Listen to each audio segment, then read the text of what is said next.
leader of the indigenous people of Biafra, IPOB, Mazi Nnamdi Kanu, restated the Nigerian Army Chief of Staff, General Tukur Buratai, has fled to Niger Republic over fear of Boko Haram. An online media outlet reported how two personnel of the Nigerian Army dismissed as false reports claiming that Buratai is on the front lines fighting Boko Haram and ISWAP terrorists in the northern part of Nigeria. While reacting to a viral video that showed how Boko Haram terrorists ambushed and killed Nigerian soldiers in the northeast, Nnamdi Kanu said in a statement on Thursday, "Come and hear Zoo Nigeria soldiers cry like little babies in soiled nappies because they encountered a group of bandits. These are the cowards that jumped my fence into my compound on 14th September 2017, shooting and killing unarmed civilians." Yoruba media hailed the murderers in army uniform as heroes of Nigeria. Look at the shame of an army they think can stop an armed IPOB when the time comes later this year. See how the cowards are crying and cursing Buratai. The only time you see Nigerian army boasting and displaying their might is when they are killing and raping unarmed civilians. In battle against armed opponents, they are nothing, absolute rubbish. Buratai has fled to Niger Republic, as I told ignorant zoo animals called Nigerians 3 weeks ago. The civilian killing coward is nowhere to be found. After stealing all the money meant for counter-terrorism offensive, the internally spendthrift Fulani have abandoned their soldiers to be killed by Boko Haram. Daddy Britain is fighting coronavirus and cannot help their crybabies. Chad have sworn not to help them again. You can see how useless they are without foreign help, like COVID-19. War against Fulani made terrorism by the same Fulani is a massive scam. These are the words of the leader of the indigenous people of Biafra, Mazi Nnamdi Kanu. And come to think of it, he is making sense. You see, the war against terrorism in Nigeria is a huge scam. It's a huge scam. You will ask why. I'll tell you. You see, how is it easy? How is it easy for the Chadian soldiers to easily attack the most vicious of terrorists in Nigeria, and that is the Banua faction? This faction of terrorists are said to be the ones that are recognized. They belong to Boko Haram. They are the ones that are said to be recognized by ISIS, the mother body, father to many of these terrorist organizations that we have in West Africa. This faction, they are very vicious. They have been trained in the art of killing. But Chad, with the military might that is not even as much as what we have in Nigeria, with weapons, with money that they do not even have as much as what we have in Nigeria, with weapons, and with their president, unlike the one we have in Nigeria, Major General Muhammadu Buhari, aka Jubril al-Sudani, who only goes to the United Kingdom and spends Nigerian money on his children and wife.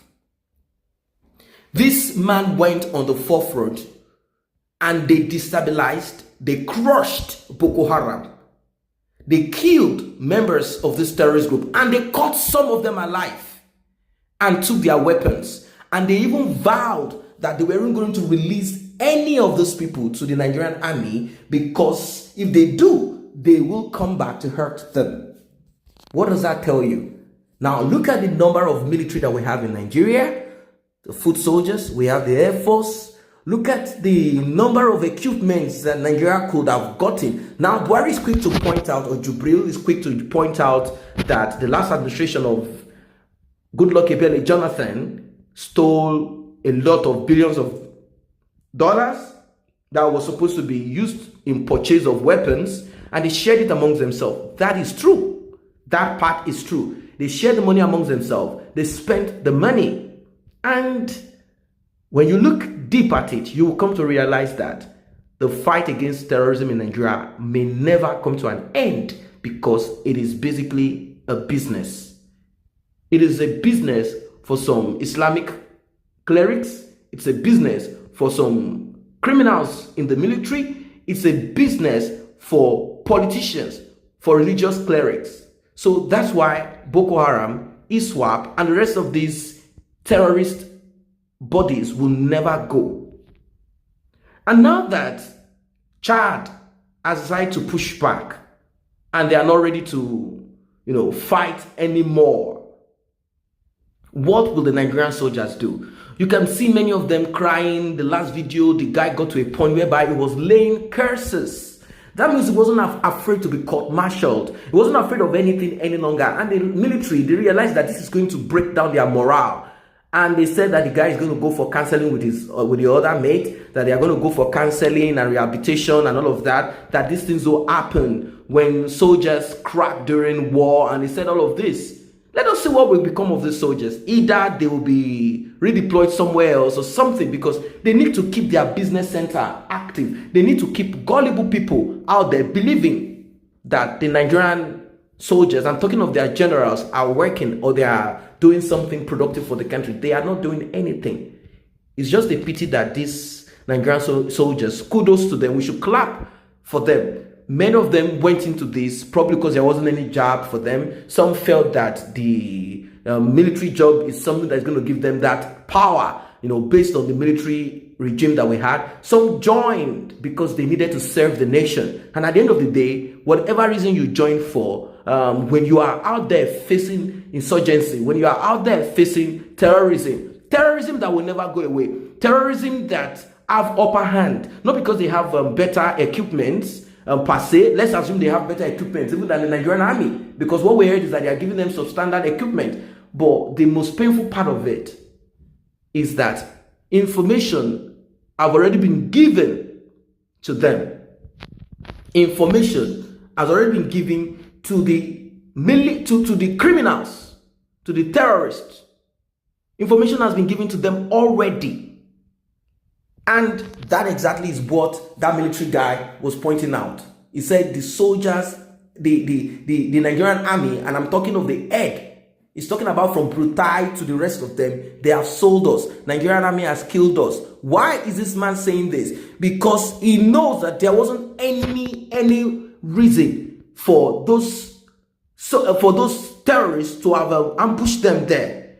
They knew that they've already planned everything. They've already checked. They've already seen everything. And they realized that the only thing that will get those terrorists planting some local explosive that killed some of them, injured some of them, is because someone infiltrated the system from the top. And they know that if a secure information is given, there is no way that the information will get to your enemy unless somebody from the inside. They say if the fence is not broken, serpent will not strike.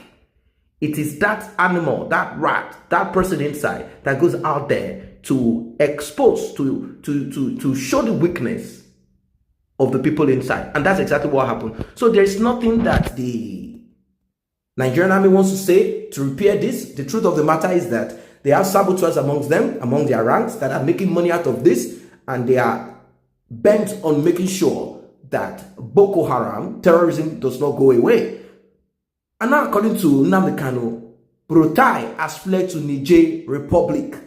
These are the ones that are only interested in coming to attack civilians. But when they are faced with insurgency, when they are faced with terrorists, they flee. They flee. And where is BURUTAI? What does he have to say in response to this? Probably is in Niger Republic where he came from. Who knows? It's a terrible life for the soldiers out there, putting their lives on the line for something that is not worth it. It is not worth it at all. If the same military will give terrorist information and you will be ambushed.